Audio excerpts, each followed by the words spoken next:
You don't forget the moment your life begins to crack. For me, it was over dinner, lemon chicken, soft jazz, polite conversation, when my phone rang. "Henry," my neighbor whispered, her voice trembling through the receiver. "Are you home right now?" "No," I said, glancing across the table at my son and daughter-in-law, both smiling like nothing was wrong. "Why?" A pause. Then, softly, "Because someone's moving inside your house." The words hollowed the air. My fork slipped from my hand. And just like that, the quiet life I'd built, 68 years of blueprints and certainty, began to fracture, one sound at a time. I've always hated driving after sunset.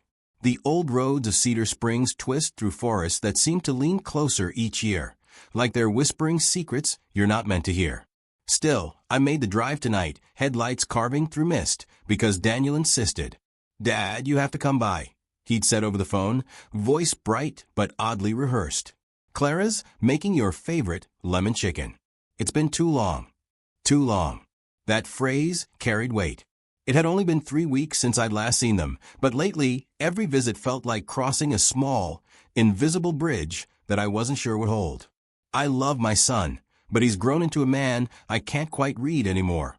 Polished, successful, always smiling. And Clara. Well, Clara has a way of smiling too much when things aren't right. Their house was glowing when I pulled up, all warm light and curated perfection. Daniel opened the door before I even knocked. "Dad, there you are," he said, clapping a hand on my shoulder. His cologne hit me, sharp, expensive, foreign. I used to think he smelled like ambition. Now it just reminded me of distance. Inside, the table was already set, candles, linen napkins, a bottle of Merlot breathing in the center like it had been waiting for a performance. Clara emerged from the kitchen wearing a floral apron and a grin that reached just short of her eyes. "Henry, you look wonderful," she said, hugging me tightly. "You've lost weight." "I've lost patience with my scale," I replied, earning the polite laugh she always gave when she didn't quite listen. Dinner began pleasantly enough. The lemon chicken was excellent, though I could taste the nerves in every bite. Daniel kept checking his phone between sips of wine, muttering something about clients in Tokyo. Clara, meanwhile, was radiant, too radiant. She talked about their garden, her book club, the new deck Daniel planned to build. Every word felt practiced, a cover for something unspoken. "So Dad," Daniel said finally, setting down his fork, "you've been at that cottage a long time now. Ever think about simplifying? Less maintenance, less stress." I smiled thinly. "The day I can't fix a leaky roof, son, I'll call you." He chuckled, but the sound was hollow, like laughter bouncing in an empty room. Clara reached for his hand, squeezing it once, a silent signal that didn't escape me. Whatever this dinner was, it wasn't about chicken or conversation. The tension was rising, subtle, like humidity before a storm, when my phone rang. The sound cut through the candlelight, startling all three of us. I glanced at the screen. Mrs. Kent, my neighbor. I hesitated, then answered. "Henry?" Her voice was trembling. "Are you home right now?" "No, I'm at my son's." "Why?" There was a pause, short, sharp, terrified. "Because someone's moving inside your house." The words landed like a blow. The table vanished. The conversation vanished. All I could hear was the rush of blood in my ears. "What do you mean, someone? Are you sure?" "I'm looking at your living room window," she whispered. I saw movement. A shadow. "It's not you, Henry. I know it's not you." "Call the police," I said, standing up so fast my chair clattered backward. Daniel and Clara stared, alarmed. "Now, Mrs. Kent, lock your door and wait for them." "What's happening?" Daniel asked. "Someone's in my house," I said, already reaching for my coat. Daniel was on his feet instantly. "I'll drive." "No," I snapped, more sharply than intended. "You stay here with Clara." The drive back felt longer than it ever had before. My headlights cut through the fog, as though it resisted the light itself. Every turn of the wheel carried me deeper into dread. Cedar Springs was quiet at night, save for the occasional hoot of an owl or the groan of old trees in the wind. But tonight it all felt wrong, staged, like a painting too still to be real. When I turned onto Maple Lane, I saw the red and blue reflection before I reached my house. Police cruisers. 2 of them. Mrs. Kent stood on her porch in her robe, arms wrapped around herself. I parked, heart pounding. "Mr. Lawson," one of the officers called. We cleared the house. No signs of forced entry. "No one inside?" I asked. He shook his head. "Doors were locked. Windows too. Maybe your neighbor saw her own reflection. Happens more often than you'd think." Mrs. Kent shook her head vigorously. "I know what I saw," she insisted. "There was someone in there." I stepped past them toward my front door. The porch light flickered once, as if warning me. Inside, everything looked exactly as I'd left it: the couch, the reading lamp, the framed blueprints from my old firm. Nothing broken, nothing stolen. And yet, something was off. The air carried a faint scent, musky, foreign, distinctly male. Not mine. It clung to the hallway like a ghost. I stood there for a long time, every instinct screaming that something unseen had shifted in my home. The officers eventually left, promising to increase patrols. Mrs. Kent apologized, though her eyes said she still believed what she'd seen. When the house was silent again, I sat in my old leather chair and stared at the dark window. My reflection looked back, tired, skeptical, but not convinced. I tried to tell myself it was nothing, that old houses creak, lights flicker, and imaginations wander. But I've built too many structures to trust surface calm. If something creaks, there's always stress beneath it. And tonight, I could feel it, faint, invisible, but growing. Sleep didn't come easily that night. I lay in bed listening to the clock tick, each sound louder than it should be, like time itself was pressing against the walls. The police had left, Mrs. Kent's porch light had gone out, and the neighborhood had fallen into its usual silence. Yet my house felt occupied, not by a person, but by something heavier, the kind of silence that waits.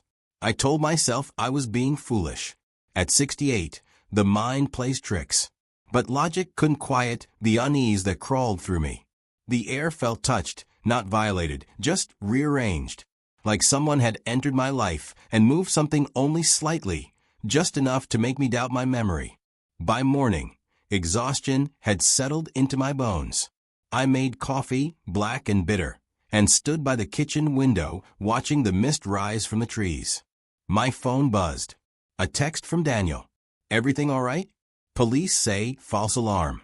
Clara's worried." I didn't reply. I wasn't sure what to say. "Yes, fine, just imagining intruders." Didn't seem convincing, even to me. An hour later, a knock came at the door. 2 officers again, same as last night. One young and polite, the other middle-aged, with the tired patience of a man who's seen too many versions of the same story. "Mr. Lawson," the older one said, "just checking in. We did another sweep early this morning. No sign of tampering. No broken locks, no footprints?" I asked.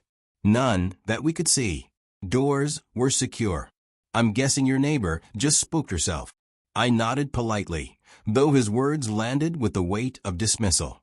I'd been dismissed many times before, by clients who thought age meant irrelevance, by doctors who thought fatigue meant fear of dying. I knew the tone. After they left, I walked the perimeter of my home myself. Every architect knows the language of structure, the quiet integrity of walls, the logic of materials. My house had always been honest with me. But today, something felt foreign. I stopped by the back door. The handle was cool under my fingers. I turned it slowly, no resistance, no damage. But the faintest trace of scuffing lingered around the lock, as though a key not quite right had turned there once before. Inside, everything was as I'd left it: the clock, the half-finished crossword, the same unopened mail. Yet my mind catalogued every imperfection. A faint indent on the couch cushion. A book on the coffee table that I might have left at a different angle. The smallest details, but together, they whispered uncertainty. By evening, I convinced myself to rest. I drew the curtains, turned off the lights, and sat in the dark for a while. The house made its usual noises, the settling of old beams, the gentle hum of the refrigerator. I told myself each sound had a name, until one didn't. It came from the hallway. A soft thud, followed by what might have been a step. I froze, every nerve straining. The sound didn't repeat, but the air changed. A house reacts to movement, even if you can't see it. And in that moment, the walls seemed to hold their breath. I rose quietly, my hand instinctively finding the flashlight on the side table. I'd built skyscrapers once, but tonight I felt like a child walking into darkness. I moved down the hallway, light sweeping across familiar frames, my late wife smiling on the Oregon coast, Daniel as a boy holding a toy hammer, my old drafting table in the corner. Nothing. But as I turned back toward the living room, the faint scent returned. That same cologne from last night. Not mine. Not Daniel's either. It carried the sterile sharpness of something industrial, synthetic. I checked every lock again, every window. All secure. No footprints, no open doors. Nothing but the smell, fading now, as though the air itself wanted to forget. By midnight, I gave up. The police were right. Maybe Mrs. Kent had been mistaken. Maybe I was, too. I lay in bed staring at the ceiling, counting the cracks in the plaster. Eventually, exhaustion dragged me under. When I woke, the house was full of sunlight and stillness. For a brief moment, I almost believed it had all been a misunderstanding. I made coffee again, this time lighter, and opened the windows to let the morning in. Birds were singing. The air smelled like pine and wet earth. Then, as I poured my second cup, I noticed it, something small, almost invisible on the floor near the back door. A single thread. Thin, dark, synthetic. Nylon, maybe. It caught the light just enough to shimmer. I bent to pick it up, rolling it between my fingers. Not from any of my clothes.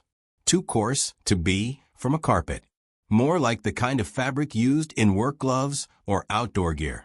I stared at it for a long moment, feeling that uneasy hum rise again beneath the calm. Someone had been here. I could feel it the way an architect feels weight through steel, unseen but undeniable. I placed the thread in a small glass dish on my desk beside my magnifying lamp. I didn't know why I kept it, only that it felt like evidence of something or someone that the police couldn't see. That night, as the forest swallowed the light again, I sat by the window watching my reflection fade into the dark. I told myself I'd let it go, that I wouldn't chase ghosts. But I couldn't shake the feeling that the house had shifted, just slightly, like the foundation beneath me wasn't quite where it used to be. And deep down I knew one thing.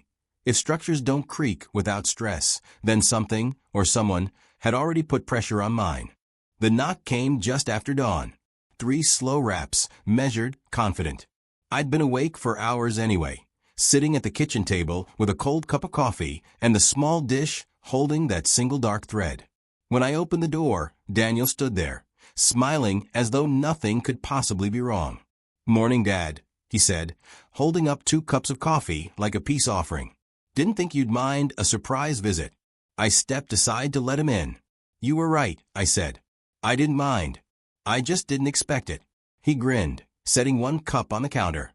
"Clara insisted I check in. You gave her quite the scare with that call last night. Everything all right?" I studied his face. Clean-shaven, bright-eyed, wearing that same cologne, not the same as the one I'd smelled in my house, but close enough to make my pulse rise before logic calmed it. "The police think Mrs. Kent imagined things," I said. "I'm not sure I disagree." Daniel leaned against the counter, crossing his arms. "Probably just the wind. You know how these old houses are." I smiled faintly. "I built this one myself. I know exactly how it is." He laughed, too quickly, too loud. "It didn't fit the room." "Fair enough, Dad. Still, maybe it's time to consider moving somewhere easier. A smaller place, fewer worries. Clara and I could help you find something nice. Maybe near the river." There it was again, that gentle insistence wrapped in concern. I sipped my coffee to hide the tightening in my chest. "I like my worries," I said softly. "They keep me sharp." He shrugged, pretending not to hear the edge in my voice. "Just thinking of you, that's all." We talked about other things, the weather, his work, Clara's new project with the local community center. But the rhythm between us had changed. There was a time when conversation flowed naturally, like water running downhill. Now it felt engineered, polite pauses, careful phrasing, both of us measuring each other's tone. Somewhere along the years, trust had been replaced by formality. When he finally left, I walked him to the door. "Drive safe," I said. "Always do," he replied. But when he turned to wave, there was a flicker, a hesitation, maybe, like he was about to say something more and thought better of it. Then he was gone, his silver sedan disappearing down the winding road toward town. The quiet returned, but it wasn't the same quiet as before. It had weight now, expectation. I decided to inspect the house again, every inch of it. Maybe it was pointless, maybe obsessive, but the unease wouldn't fade otherwise. I started with the windows, then the baseboards, then the doors. Everything intact, until I reached the back door again. The mud. That's what caught my eye this time. A faint smear along the wooden floor, half hidden beneath the rug. Dried, but still distinct enough for my old architect's eyes. I lifted the edge of the rug and crouched down. The pattern of the smear was wrong, not the kind of dirt a boot leaves after walking in from the garden. This was thicker, with a dense, clay-like texture. And the color, darker than our local soil, more gray than brown. I followed the trace out the door, down the steps, to the patch of grass behind the shed. There, half pressed into the damp earth, were two faint footprints. Not mine. Too large, too heavy. They led toward the fence and vanished into the wild ivy that grew along the back edge of the property. Someone had been there. I stood for a long time, staring at the prints as the morning wind stirred the trees. I'd once been known for precision, every angle, every measure exact. But right now, I felt like I was standing in a sketch before the lines had been drawn straight. Something didn't align, and the imbalance made my hand shake. That evening, Daniel called again. His voice came through cheerful, effortless. "Dad, just wanted to check if you're doing all right. No more spooky noises." "No," I said. "No more noises." "That's good," he replied, relief in his tone, or was it satisfaction? "Hey, Clara wants to invite you again next weekend. We'll do something easy. Maybe barbecue this time." "Maybe," I said. "We'll see." He laughed lightly. "Don't turn into a hermit, old man." When the call ended, I just stood there, holding the phone, staring at my reflection in the dark window. The faint shape of my own face looked older than I remembered. For years, I'd been a man who built things meant to last. But now, cracks were appearing, not in wood or stone, but in trust. That night, the dream returned, one I hadn't had since my wife died. I was standing in an unfinished building, wind roaring through steel beams, blueprints whipping across the floor. I tried to reach them, but every step made the structure tremble. And just before it collapsed, I woke, heart pounding, mouth dry, the taste of fear sharp as metal. When dawn broke, I went back to the rear entrance. The footprints were still faintly visible, though rain had begun to blur their edges. I crouched again, studying them like a puzzle. Then I noticed something else. Small flecks of the same grayish soil pressed into the grain of the wood along the step. A distinct mineral sheen, not common garden dirt. Something industrial. I brushed a sample into a small plastic vial. Old habits, the instinct to analyze, to understand. I didn't yet know what I was looking for, only that there was meaning buried in that soil. Later that afternoon, I sat at my drafting desk, the thread still resting beneath the magnifying lamp. I placed the vial beside it. Two artifacts, tiny but undeniable. Proof that someone had crossed into my space, someone who didn't belong. Outside, the trees swayed, their branches scraping softly against the siding like restless fingers. The sound reminded me of breathing, shallow waiting. I leaned back, staring at the ceiling. I'd told Daniel I was fine. But fine wasn't the word. Fine was the lie you tell to stop questions. Something had fractured, small, invisible, but spreading. And though I couldn't see it yet, I could feel the foundation shifting beneath me. I've always believed paranoia is just intuition that's been ignored too long. For most of my life, I trusted my instincts. They built homes, bridges, lives. But after Evelyn died, I began to question them. Grief does that. It turns clarity into fog. Yet lately, that old precision had returned, sharper than ever. Someone had been in my home, and I wasn't going to let the mystery dissolve into doubt. The morning after I collected the soil sample, I went into town. Cedar Springs isn't much: one main street, a diner, a hardware store, and a few new tech offices pretending to be rustic retreats. I stopped at Palmer's Hardware, where I used to buy lumber 30 years ago. The owner's son, Rick, recognized me. "Mr. Lawson," he said, grinning. "Haven't seen you since we replaced your gutter brackets." "Still holding," I said. "But I need something different this time. Security cameras. 4 of them. Discreet." His grin faded a bit. "Trouble?" "Just precaution," I lied. He led me to a glass case filled with box gadgets, tiny black lenses, motion sensors, Wi-Fi modules. He explained specs I already knew, but I let him talk. There's comfort in details. Within an hour, I was back home with everything I needed. Installation came easily. Architecture trains the mind to see angles others miss. One camera above the back door, hidden by the gutter line.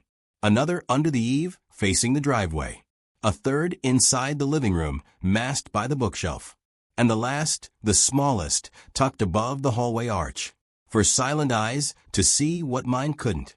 That night, as dusk fell over the pines, I poured myself a drink and opened the camera app on my phone. 4 boxes flickered to life, grainy but clear. My world, from 4 different perspectives. Watching the feeds felt oddly calming, like returning to blueprints after chaos. For hours, nothing happened. Just the wind stirring branches, headlights passing distantly, the rhythmic blink of the router light. Around midnight, I almost turned the phone off, and then I saw it. The kitchen feed shifted. Just slightly. The kind of motion the camera only triggers for heat or movement. I leaned closer. There, a shadow, thin and deliberate, crossing from the sink toward the hallway. No sound, no shape, just the unmistakable displacement of light. Something moving. My heart pounded. I blinked, half convinced it was lag, a trick of the reflection. But then the shape paused, right at the edge of the frame. For one impossible moment, it seemed to look toward the camera, then gone. The feed returned to stillness. I didn't think. I just moved.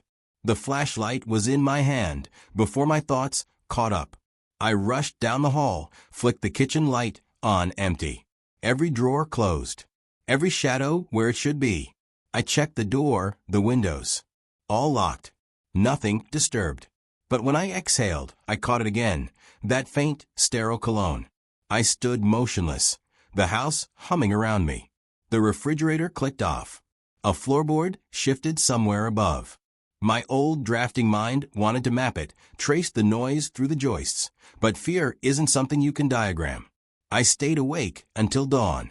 When the sunlight spilled across the floorboards, the rational part of me reassembled itself. I reviewed the footage, scrubbing through the timeline second by second. The shadow appeared again, fleeting, but real. No trick of light. Someone had been there, inside. While I was home, I saved the footage to a flash drive and labeled it with trembling fingers. Kitchen_10-11-25.mov. Evidence, not paranoia. Later that morning, I called Daniel. He answered quickly, cheerful as always. "Dad, how's my favorite architect?" "I saw someone in my house," I said flatly. Silence.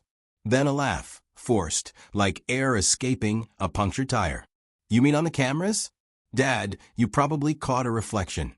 Happens all the time." "I know what reflections look like."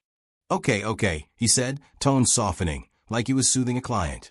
"Why don't I come by tomorrow? We'll look at it together. Maybe it's a glitch. You've had that router for years." "Tomorrow's fine," I interrupted. "No need to bring Clara." "Sure thing," he said. "Just try not to spook yourself, all right? Houses make noises." I ended the call without replying. That afternoon, I watched the feeds again. Nothing. But I'd noticed something strange when reviewing the footage.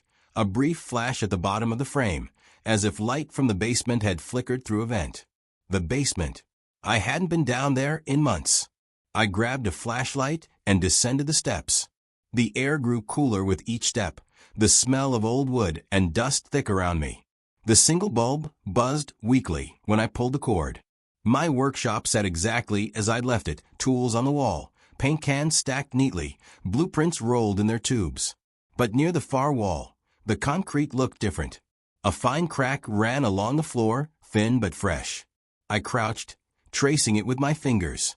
The cement felt slightly damp, as though moisture had risen from below. Strange. There were no pipes there. The foundation should have been solid. Something had shifted, literally this time. I stood uneasy and glanced toward the corner where an old ventilation shaft met the wall. It was half covered with dust, but the grill looked disturbed, smudged, like someone had touched it recently. My heart thudded once, heavy and deliberate. I replaced the grill, turned off the light, and climbed back upstairs, locking the door behind me. My house had always been my fortress, designed by my own hand. But now it felt like someone had drawn new lines on my blueprint, lines I hadn't approved. That night, I sat in the dark, eyes on the camera feeds. Every flicker of light felt personal, every creak a whisper. And for the first time since I'd built this house, I no longer felt like its master. I felt like its observer, its watcher, in a place that no longer fully belonged to me. For 2 days, I couldn't shake the thought of that crack in the basement floor. It was a small fracture, something most people wouldn't even notice, but to me it was a scream. Concrete doesn't shift without cause. Stress, vibration, moisture, force something had pressed against my foundation from below. I needed answers, and when architects need answers, they test the materials. So that morning, I called an old colleague, Arthur Gray. We'd worked together 40 years ago, back when men still drafted by hand and drank bourbon in the office after deadlines. Arthur had been a geologist then, consulting on our more ambitious builds. Now he was retired too, living near Portland, still sharp as limestone. "Henry Lawson," he said when he picked up, his voice rough with age but warm. "Haven't heard that name since my knees still worked. To what do I owe the honor?" I smiled despite myself. "Arthur, I need a favor. You still have access to your lab equipment?" "I keep the essentials," he said cautiously. "Why, you digging up treasure?" "Something like that," I replied. "I found some unusual soil near my property. Construction-grade clay, maybe. I'd like you to take a look." He paused for a moment, probably hearing the tension in my voice. "You all right, Henry?" "Just curious," I said. "That's all." He agreed, and I mailed the vial that afternoon. The post clerk asked what was inside, and I said, "Old memories." She laughed, but I didn't. While I waited for Arthur's call, I kept watching the cameras. Every evening, I'd pour myself a drink, dim the lights, and study the feeds like a detective reviewing surveillance. Nothing unusual happened. The house behaved. The forest swayed. But I started noticing subtle patterns. Lights flickering at the same hour, motion triggers near the back door even when nothing passed. It wasn't random. It was rhythm. Someone testing. On the third evening, just as twilight began to smear the sky, my phone rang. "Henry," Arthur said, his tone stripped of humor. "What exactly did you send me?" "Just dirt," I said slowly. "Why?" "It's not from your garden. Not even from your region. The sample's dense, heavy with clay and silicate. The kind they use for commercial drilling, foundations, underground wiring." "Where did you find this?" "In my backyard," I said. "Near the fence line." He whistled low. "That's construction-grade fill. Expensive stuff. Nobody uses it for landscaping. Someone's been doing work, or digging, close to your property. You sure there's no development nearby?" "Closest construction's the new tech park. That's a mile east." Arthur hesitated. "Then they're working in the wrong direction, friend. Keep an eye open. Someone's been under your feet." His words hung there long after the call ended. I walked to the window, staring out into the darkening yard. The pines loomed quiet, indifferent. But now I couldn't look at the ground the same way.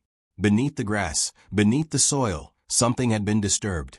The idea settled into my chest like cold lead. That night, I walked the perimeter with a flashlight. Every sound, every rustle, every whisper of wind made my pulse quicken. When I reached the back fence, I crouched where the footprints had been. The earth still looked uneven, faintly collapsed, like it had been filled in hastily. I pushed the beam of light along the line of the fence. That's when I saw it, a thin strip of disturbed dirt extending from my property into the woods, like a buried scar. Someone had dug there. Recently, I followed it a few feet, brushing away loose leaves. The soil was compacted, damp, and streaked with that same gray clay Arthur had identified. Whatever had been done here wasn't simple trespassing. This was work. Purposeful, hidden work. My mind raced. Utilities? No, the city would have notified me. Buried cable? Too shallow. Then a darker thought crept in. Maybe someone wasn't digging to build something, but to reach something. When I returned inside, I reviewed every document I had, property deeds, renovation permits, even Evelyn's old letters. Nothing mentioned utilities or underground systems. The land was clean, which meant whoever had been digging had no business there. Sleep didn't visit that night. I sat at my desk with the soil report open on my laptop and Arthur's words echoing in my head. Someone's been under your feet. The phrase gnawed at me. Around 2 in the morning, the motion alert chimed on my phone. I froze. Camera 2, the one facing the driveway. The timestamp blinked red. I tapped to open the feed. The driveway was empty. No movement. But the sensor had triggered. That meant something had crossed the frame. Heat, light, or shadow. I rewound a few seconds and watched closely. There it was, a brief flicker of light near the fence, low to the ground. Too bright to be fireflies, too quick to be headlights. Like the glint of metal catching a flashlight. Then it vanished. I stared at the screen, the pulse in my throat pounding. Someone was still coming here, not inside the house this time, but beneath it. The realization sank slowly, like water seeping through stone. Whoever it was, they weren't finished. They were testing, studying, mapping. And if Arthur was right about that soil, then this wasn't random vandalism or curiosity. It was construction, covert, precise, expensive. Someone was working under my land. I saved the clip, labeled it driveway _10-14-25.mov, and sat back in the dark, breathing through the rising panic. When I built this house 40 years ago, I designed every foundation beam myself. I knew its strengths, its weaknesses, its stress points. But now, someone else was reading my blueprints, from below. For the first time, I wondered not just who wanted something from me, but what they were digging for. Sleep had become a rumor in my house. I didn't so much rest as drift, half awake, half listening, waiting for the sound of something moving beneath the floorboards. The silence between those imagined sounds was worse. It was expectant, like a held breath that never released. By morning, I decided to stop reacting and start investigating. I needed context, numbers, ownership, motive. Whoever was digging under my property wasn't doing it out of curiosity. People only hide work when it's valuable. So I opened my old filing cabinet, the one Evelyn used to call my paper fortress. Inside were decades of records, mortgage statements, building permits, utility maps, tax receipts. I laid them out across the dining table like puzzle pieces. My hands shook slightly as I turned page after page, searching for a pattern. The first surprise came quickly. My mortgage had been paid off for nearly 20 years. I knew that, of course, but the land valuation had changed.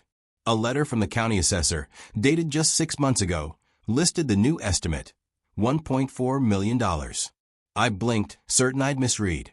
My little cottage and half an acre of forest weren't worth that. Not here. Not in Cedar Springs. Then I saw the reason. Attached was a note.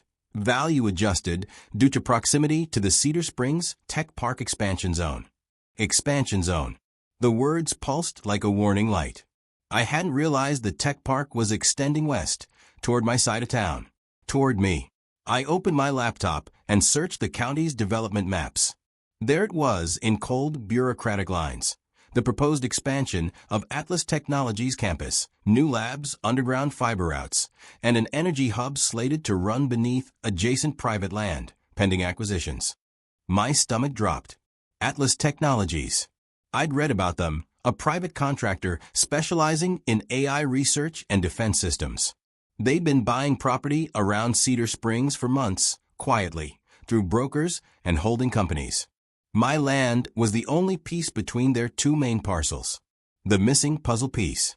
That was when Daniel's words from weeks earlier came back to me. Maybe it's time to simplify, Dad. Downsize. We could help you sell the place. At the time, it had sounded like concern. Now it sounded like a script. I sat back, staring at the papers scattered across the table. My son worked in finance. Real estate advisory, to be exact. He'd mentioned his firm had recently taken on big clients. He hadn't said who. The thought hurt even as it formed. I didn't want to believe Daniel could be part of this, that he might see my home as a transaction. But the coincidences were aligning too neatly. The sudden interest in my living situation, the cameras catching movement, the drilling clay in my yard. It wasn't random. It was preparation. I spent the afternoon combing through every folder, every bill. Nothing showed tampering, not yet. But something else caught my attention.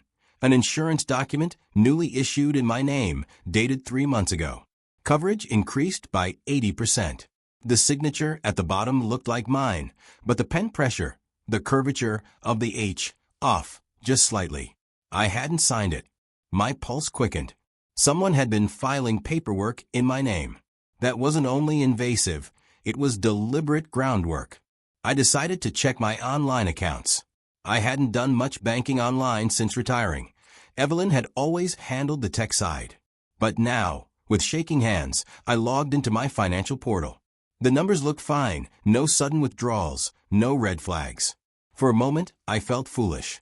Then I opened my email and saw it, a message from Atlas Capital Management. Subject line, Mortgage Equity Review, Loss in Estate. I hadn't seen it before. It had been automatically sorted into a promotions folder. The email thanked me for initiating your property evaluation and promised an updated equity report soon. There was a reference number and, chillingly, a signature block. Broker, Daniel Lawson, Atlas Capital Partners. I froze. My own son's name stared back at me, anchored to the company threatening my home. It could have been a coincidence. It could have been another Daniel Lawson. But deep down, I knew better. My son's firm had merged recently. He'd mentioned something about a new investment wing. I hadn't thought to ask the name. I read the email again, each word slicing deeper. Initiated by me. Reviewed by him. It was as if someone had quietly moved the foundations of my life while I was still living in it. I went to the window, staring out at the trees swaying in the late afternoon sun. The forest had always made me feel safe, rooted. But now it felt like a curtain, hiding things moving beneath the surface. I imagined cables, tunnels, contracts, and my son's voice saying, "It's time to simplify." By the time night came, I'd made a decision. Fear had turned into something colder. Resolve. I might not have the strength I once did, but I still had my mind, my instincts, and my training. Buildings fall when stress exceeds tolerance, not before. I wasn't about to collapse quietly. I gathered the soil samples, the footage clips, the forged documents, and sealed them in a box labeled blueprints. Let Daniel or whoever else thought I was blind keep thinking that. I would act like the compliant old man, harmless and fading. But I knew now what I was protecting wasn't just a house. It was proof. It was leverage. They wanted my land because of what lay beneath it, the value, the expansion, the control. But they'd forgotten one thing. I built this house with my own hands. Every wall, every beam, every hidden space. I knew every inch of it better than anyone alive. And if they were going to take it from me, they'd have to dig a lot deeper than they planned. The truth never arrives all at once. It leaks, slow, deliberate, like water finding cracks in stone. For days, I lived in uneasy quiet, tending to the motions of routine while my mind pieced together fragments of deceit. I woke early, drank coffee, checked the cameras, reviewed documents. Each time I told myself I might find reassurance. Each time I found more evidence that I was being erased, carefully, systematically. The first blow came from my mailbox. A thick envelope, postmarked from a Portland financial office, addressed to Henry Lawson, care of Atlas Capital Management. The name alone made my pulse quicken. Inside were formal statements, loan agreements, equity transfers, a lien notice. All neatly typed, all perfectly legitimate on the surface. But one detail froze me cold. A mortgage of $800,000 secured against my property. The papers bore my name, my address, even my signature. I stared at that looping L. Mine but not mine. The loan, apparently, had been approved 2 months earlier through a private brokerage partner of Atlas Capital. I hadn't signed anything.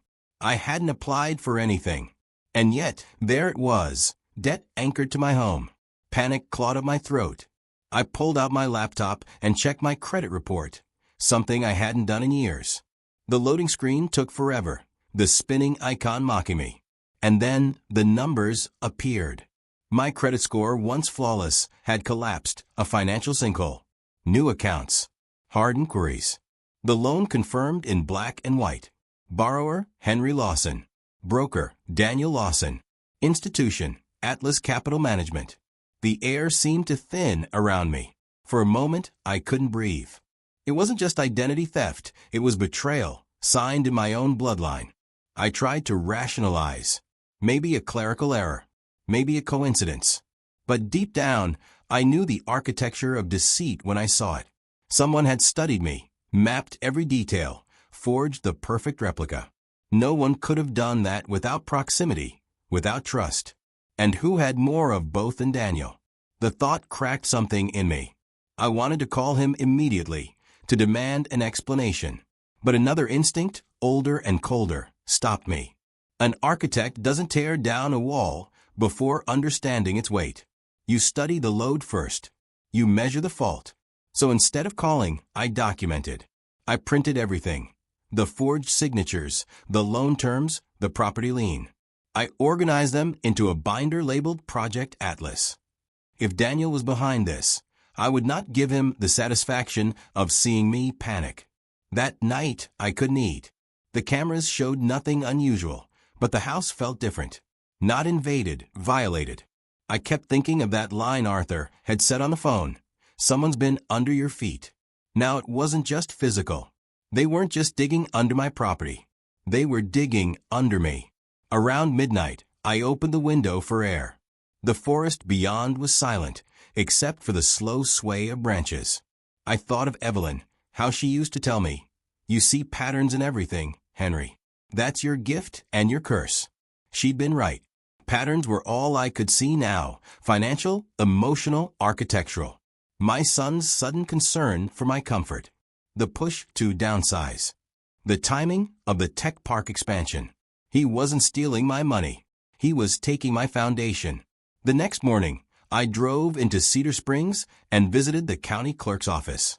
The clerk, a young man with kind eyes and no sense of urgency, confirmed what I already suspected.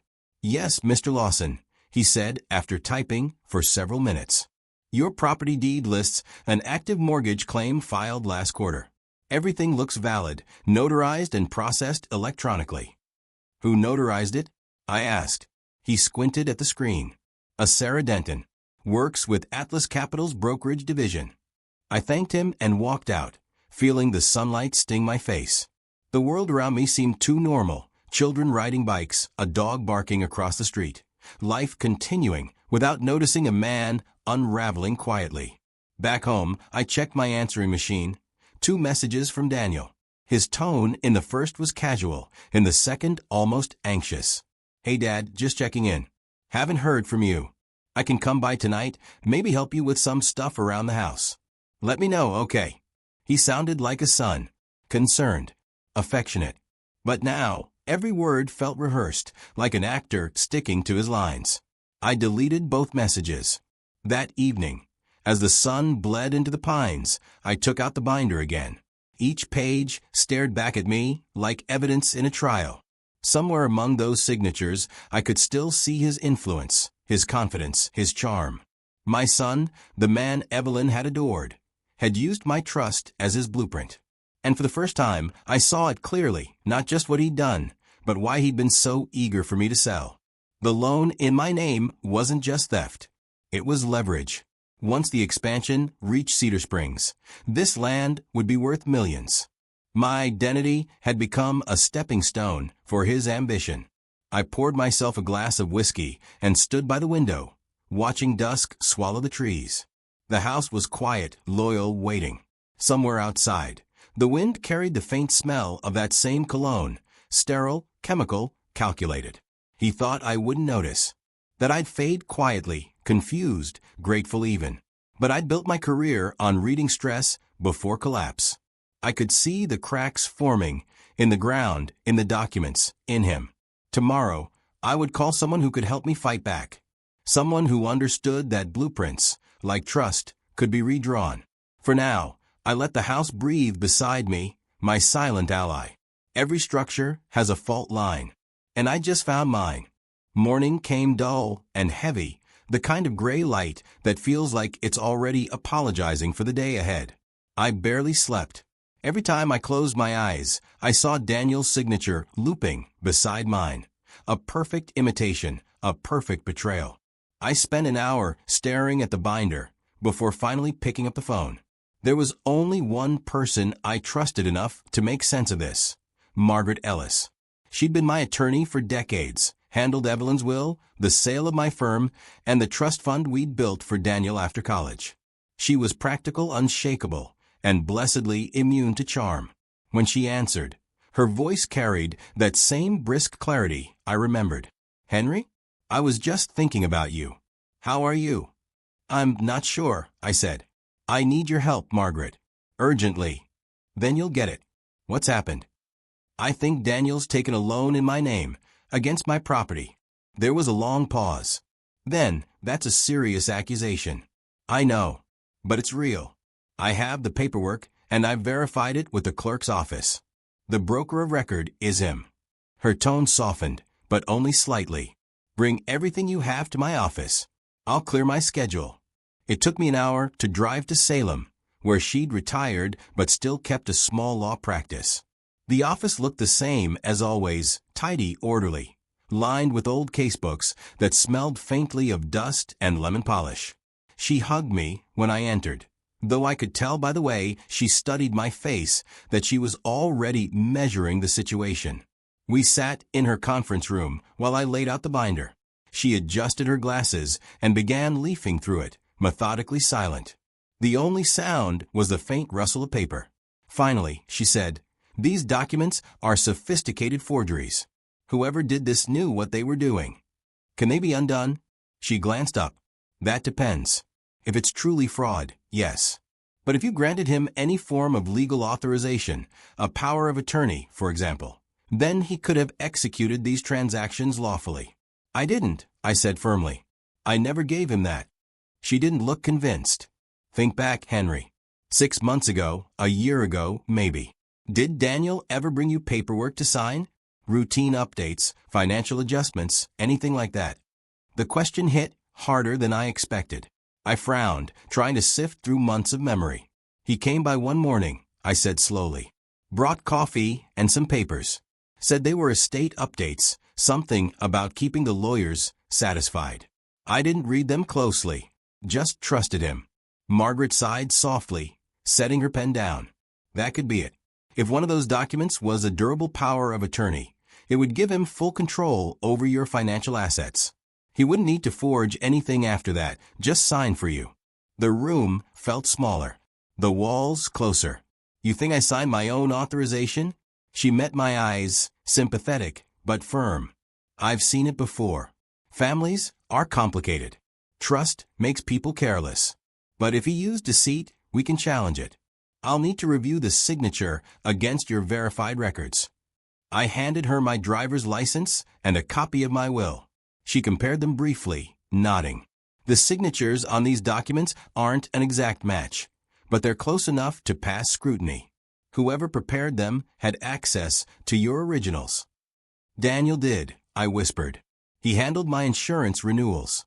He knew where everything was."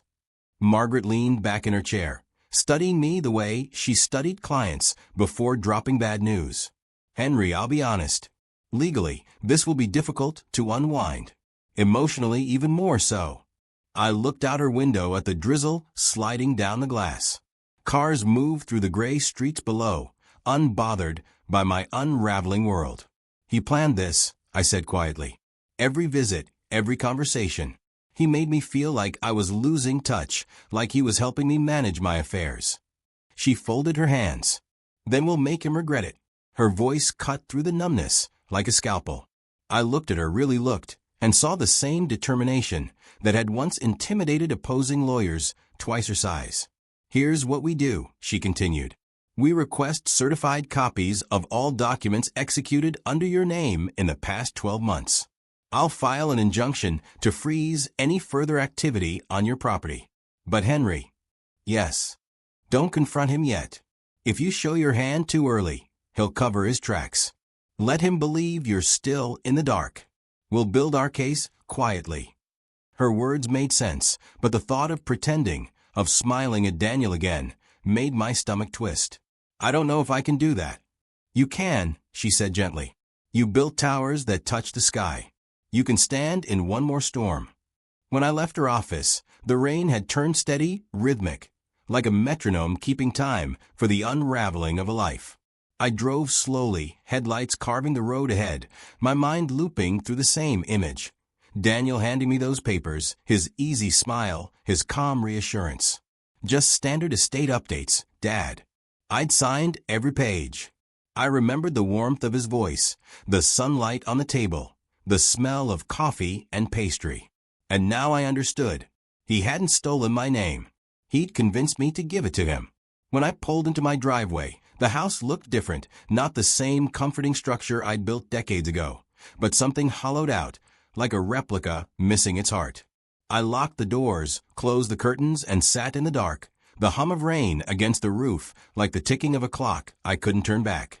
For the first time in my life, I felt the full weight of my own design, a man who built walls so strong that not even the truth could get in until it was too late. The past has a way of sneaking up on you, not in grand revelations, but in small, forgotten details. That morning, I sat at the kitchen table staring at my coffee, trying to remember everything about the day Daniel came by with those papers. The smell of pastry, the brightness of his voice, the warmth in the room that now felt like a trap I'd walked into smiling. Margaret had been right. The memory came back like a blade turning slow in my chest. It was late spring. The air smelled of lilacs. Daniel had called early, saying he was in the neighborhood and wanted to drop off breakfast. He arrived with a box of croissants and 2 steaming cups from the cafe downtown. My favorite roast, just the way I liked it, black with 1 sugar. He'd always remembered the small things. That was his talent. Thought I'd check in on the old man, he'd said, grinning. You've been too quiet lately. We ate at the kitchen table, sunlight pooling across the floor. He told me about his firm merging with a larger investment group, how things were finally paying off. Then, after the second cup, he pulled a thin folder from his briefcase. Some routine estate documents, he'd said casually. Stuff for tax optimization. Clara says you should get them out of the way early this year. I remember laughing. You sound like your mother. He smiled at that, warm, genuine, practiced. Just keeping things tidy, Dad. It's all legalese, nothing complicated. I didn't read a single page. I trusted him. The trust was automatic, the kind that comes from blood and history. My son wouldn't trick me. That's what I thought then. I signed where he pointed. 10, maybe 12 pages. He gathered them quickly, slipped them back into the folder, and said, "Perfect. That'll make life easier down the line." Then he'd leaned back, sipping his coffee with the calm of a man who'd just finished pouring a foundation. Now sitting in the same chair months later, I could see the scene for what it was, not a visit, but an operation. The coffee, the charm, the timing. He'd executed it perfectly. I stood, restless, pacing the kitchen. Every memory now felt poisoned. Every kind word a tool, every gesture a blueprint for manipulation. By noon, I called Margaret and told her what I remembered. She sighed heavily. That confirms it, Henry. It was the signing. We'll request copies from Atlas Capital's broker office, but that folder likely contained a durable power of attorney. He's been acting under it ever since. What happens now? I asked. We build a case, she said. Fraud through deception. It's not easy, but not impossible. The hardest part will be proving intent. Oh, he intended it, I said quietly. Every second of it. After the call, I sat in silence for a long while. My phone buzzed Daniel again. I didn't answer. Then a text arrived. Hey Dad. Haven't heard back from you. I'll stop by tomorrow, if that's okay. Want to make sure you're alright. The words made my stomach tighten. He was coming. I felt suddenly aware of the cameras, the evidence, the fragile balance Margaret had warned me not to disturb. Don't confront him yet, she'd said. Let him believe you're still blind. I took a deep breath and forced myself to type back. Of course, son. Coffee's on me this time. That night, I rehearsed the visit like an actor memorizing lines. I told myself to smile, to appear confused but not suspicious. The trick would be control, not letting emotion show through the cracks. When morning came, I dressed carefully. Collared shirt, pressed slacks, calm hands. I brewed coffee. The same roast, the same sugar. It felt symbolic, almost cruel. At exactly 10, Daniel's car pulled into the driveway. He stepped out, waving with that easy charm. Morning, Dad. I greeted him at the door, smile steady. Right on time as always. Inside, we sat at the table again, the same spot as before. The repetition made my skin crawl. He looked around. Everything okay? You've been quiet lately. Clara's worried you've been isolating. I've had a lot on my mind, I said truthfully. He nodded sympathetically. I get that. Change can be overwhelming at your age. My age. The words stung, but I let them pass. I watched his movements, the casual confidence, the way he leaned forward just slightly when lying. Evelyn used to say he had my hands. I used to take pride in that. Now they just looked like tools capable of building anything or dismantling anyone. I kept my tone gentle. Daniel, do you remember when you brought me those estate papers a few months ago? He hesitated barely, then smiled. Of course. Just standard stuff. Why? Oh, nothing, I said, sipping my coffee. I was trying to remember if I ever actually filed them. You did, he said quickly. I took care of everything. You don't need to worry about that. There it was, that flicker of control in his tone. He believed I was still unaware. Good, I said softly. You've always been responsible. Your mother would have been proud. He smiled, a hint of relief in his eyes. Thanks, Dad. We talked for another half hour about meaningless things. The weather, Clara's garden, the price of lumber. All the while, my mind worked quietly beneath the surface, studying him, memorizing his patterns, like an engineer measuring stress points. When he finally stood to leave, he clapped a hand on my shoulder. You're in good hands, old man, he said. I'll always take care of you. I smiled back. I know. He didn't notice the double meaning. After he left, I watched his car disappear down the road and exhaled the breath I'd been holding. The house fell silent again, but it was a different silence now. Not dread, but calculation. Margaret was right. You can't confront a man like Daniel head on. You let him build his illusion brick by brick until he's standing in his own trap. And I was an architect. I'd built stronger things than guilt, and more beautiful forms of collapse. Some storms don't roar in. They wait. They hover quietly over the horizon, gathering weight until the first crack of thunder is just a formality. That's how the week felt after Daniel's visit. Pressure without release. Margaret called every few days, her voice steady, measured. We're close, she said. I've obtained copies of the documents. Your son did indeed file a durable power of attorney, notarized and submitted electronically through Atlas Capital's brokerage network. But the digital signature trail is shaky, inconsistent. It's enough to challenge in court. Hearing it spoken aloud made it real in a new way. My son had done it. My flesh and blood had sold my name, mortgaged my life, and smiled through dinner while doing it. I thanked Margaret, promised to stay calm, and did exactly what she advised. Nothing.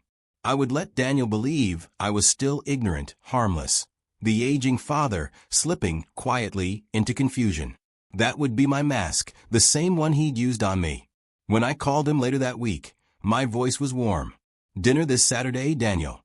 My treat. You and Clara. Haven't had a proper family meal in too long. He hesitated, surprised but pleased. Sure thing, Dad. That sounds great. Want me to bring dessert? Just yourself, I said. That'll be enough. I hung up and exhaled slowly. The performance had begun. Saturday arrived cold and clear. I spent the afternoon preparing the house, though not for dinner. I checked the cameras, ensured the hidden recorder on my phone worked, and placed a fresh bottle of Merlot on the table. The air smelled faintly of pine and purpose. When the knock came, I opened the door with the calm of a man who'd already rehearsed the ending. "Dad," Clara said brightly, stepping in with a bouquet of lilies. "You didn't have to go to all this trouble." "Nonsense," I said. "It's been too long." Daniel followed, smiling casual. "You look good, old man." I returned the smile. "You taught me well." Dinner went smoothly. Too smoothly. Clara chattered about her volunteer work. Daniel laughed at all the right places. To an outsider, we were the perfect family. Laughter, candlelight, good wine. But beneath the table, my hands trembled from restraint.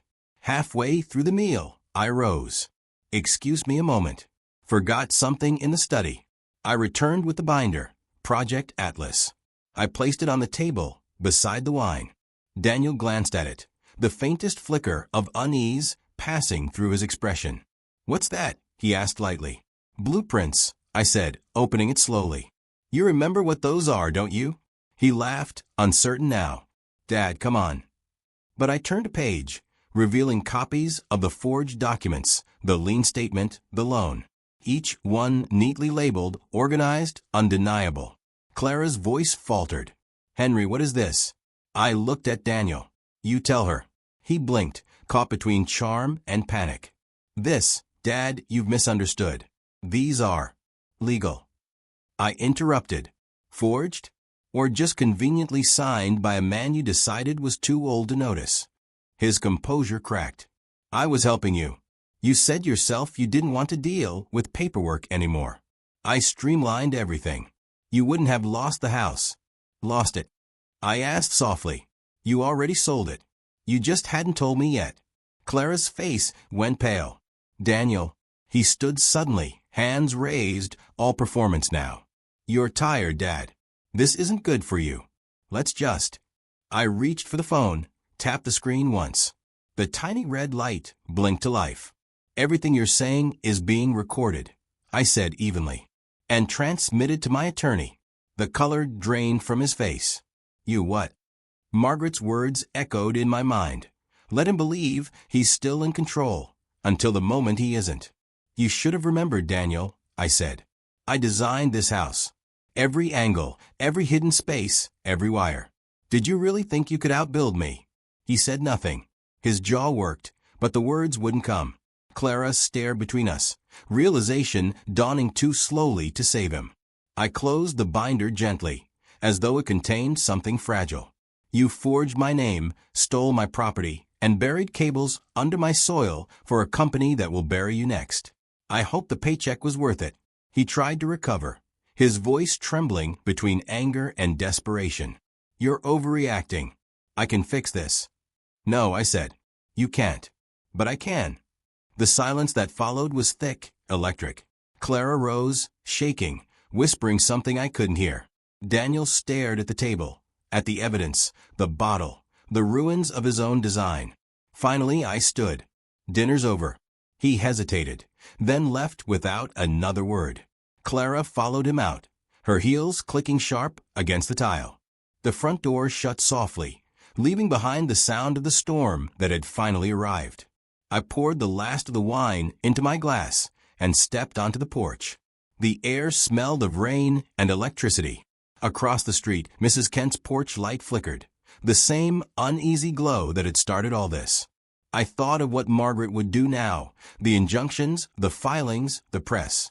Daniel would face it all. But I wouldn't be there for the spectacle. My work was done. As thunder rolled over Cedar Springs, I looked back at my house. My design, my masterpiece. It stood unshaken, despite everything. Every structure, I thought, has a fault line. And when you find it, you don't fear collapse. You prepare the demolition. I stepped into the night, letting the rain wash over me, and smiled. The architect in me had built many things. But tonight, I'd finished my finest work, not in creation, but in destruction.